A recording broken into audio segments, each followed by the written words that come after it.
Well, hello there, and welcome back to this brand new and exciting video in glorious virtual reality. And today I will be reviewing the Anker charging dock. Yes, for the Oculus Quest 2.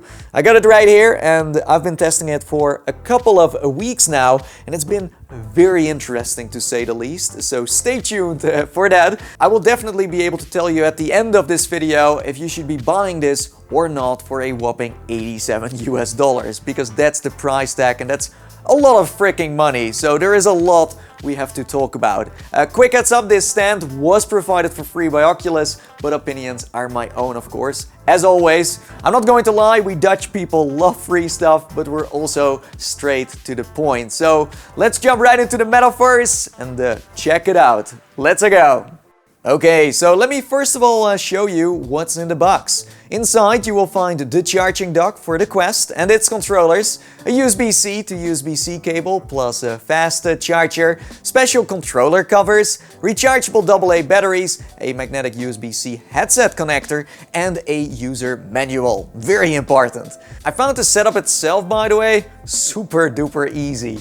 For the headset you have to insert the magnetic USB-C connector into the charging part of your Quest, and for the controllers you first need to remove the original covers and install the rechargeable batteries. It's important that you rotate the batteries so that the metal plates align with the outer frame of the battery compartment, because to be able to charge magnetically the new covers have to be connected to the batteries from the inside, if that makes sense. Last but not least, you plug the cable into the stand and charger. That's it, then you're done. Something that might take more time than the setup itself, because the setup is 5 minutes or less, is trying to find a good spot for this charging dock, as it's huge in size. It's quite big and it's not going to fit everywhere. You have been warned.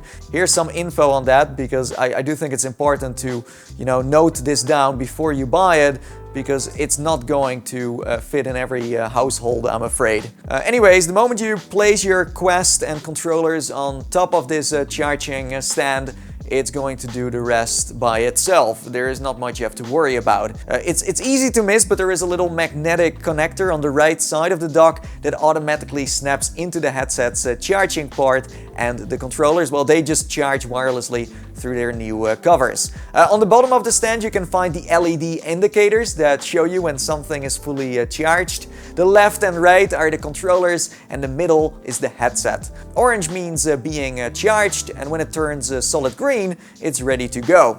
It could also be that it starts flashing. This hints towards something not working properly. Usually it's the metal plates of the batteries not being correctly aligned. I couldn't find any other reason why it would be flashing. According to Anker, it takes 2.5 hours to fully charge everything. After having used this stand for a couple of weeks now, I can confirm this is the case. Funny enough, it's as fast as using the Quest's original charger, so from that perspective, this isn't necessarily an upgrade. Although I do have to say, compared to your standard batteries, your controllers do last longer in terms of playtime. They also state on the box that the stand has 3 types of protection built in, providing superior safety. I don't really know what this means. I think partly this is a marketing term, but on the other end, I can say that I had my hardware resting on the dock for days and nothing happened. So I guess the Oculus Ready certification is there for a reason. The fact you can charge your headset and controllers in one place is super neat though. I don't have to constantly replace the batteries, nor do I have to play hide and seek with my charging cable again. As I said before, it does take up a lot of space, but its ease of use and design are really making up for this. In my opinion, this stand gives your VR equipment an organized and inviting look wherever you decide to place it. The off-white edges blend nicely together with the headset and controllers, and it's good to know that the resting surface has been made out of a soft, almost rubbery material that keeps your hardware free from any scratches and keeps them in place.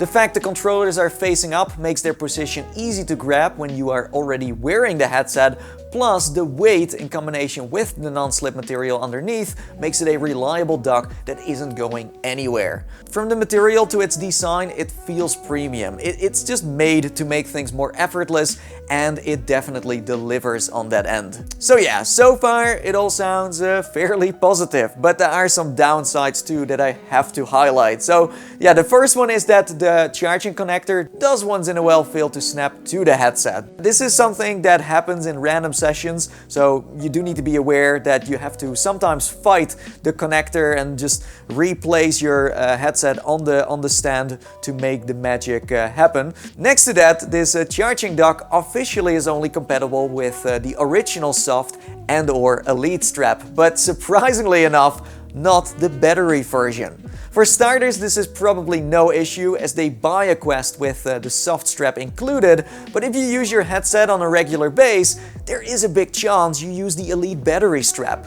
Since the cable of the Elite battery strap goes into the side of the headset, it's not going to fit into the dock, as that's where the magnetic connector is located. You could call this a luxury problem, and it kinda is, but really, they could have made it more universal by including something in the box that allows you to charge the Elite battery strap as well. It's not that hard. I mean, a cable that would have extended itself from the magnetic charger to the back could have done the trick. It's good to mention too that if you own a heavily modified Quest or are using controller grips, you will possibly run into similar issues, but that's understandable as this stand only supports the official products from Oculus. But I do agree they could have supported the entire lineup instead of just the soft and the Elite strap. It's a missed opportunity in my book.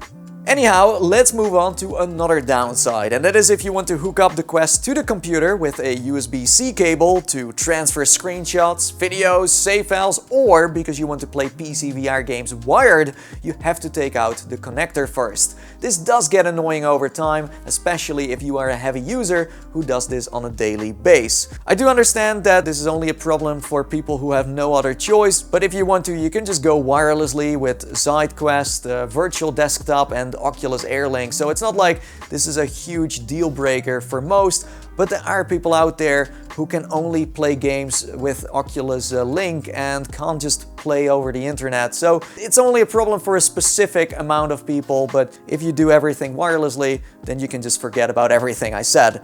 What's funny as well is that on the box, they show the controllers without their wrist straps to make it look cleaner, I guess, but it's kind of misleading because when you use the charging dock, the straps are always dangling down or just lay there with nowhere to go. In my opinion, this is the only serious safety risk, as you could accidentally pull your controllers out of the stand, and they are hiding this fact, so they do lose some points there. Last but not least, I found the power charger a bit chunky. If you have a lot to plug into, it's hard to find a good spot for it without having to sacrifice other power sources. But hey, again, that's a specific problem that not everyone has to deal with. Yeah, so it's pretty obvious that this charging dock is more of a luxury product than a necessity. That has been made for the not so demanding consumer who just plays games and isn't so interested in using all of the other headset features or wants to extend their playtime. For those, it's a great accessory. And it's also the market that Oculus wants to sell this stuff to. They go for the basic things and they are happy, they are entertained. Well, we VR enthusiasts, the heavy users, always want more. So for those who are interested in this charging dock, I would just go back and look at the pros and cons because they do weigh up against each other, and based on that you should make a decision. If you're doing everything wirelessly, you should be fine, but if you are still using the USB-C cable for most of your stuff, then I'm afraid you are going crazy in the long run. Oh, and I almost forgot, if you own a Elite battery strap, this is not what you are looking for, but I'm sure you already knew by now. You can buy it for $87. In my opinion, that's slightly overpriced. Even that it comes with rechargeable batteries and special covers, it could have been sold for way less. But with no one else selling a headset stand like this besides Anker, you have to take it or leave it. You can find a link in the description below. I want to thank you so much for watching. If you have any questions, be sure to drop them in the comments below. Oh, and join our Discord if you want to just hang around, talk VR, and so much more. It's a great place. And with that being said, until next time, see you in the metaverse, and bye-bye for now.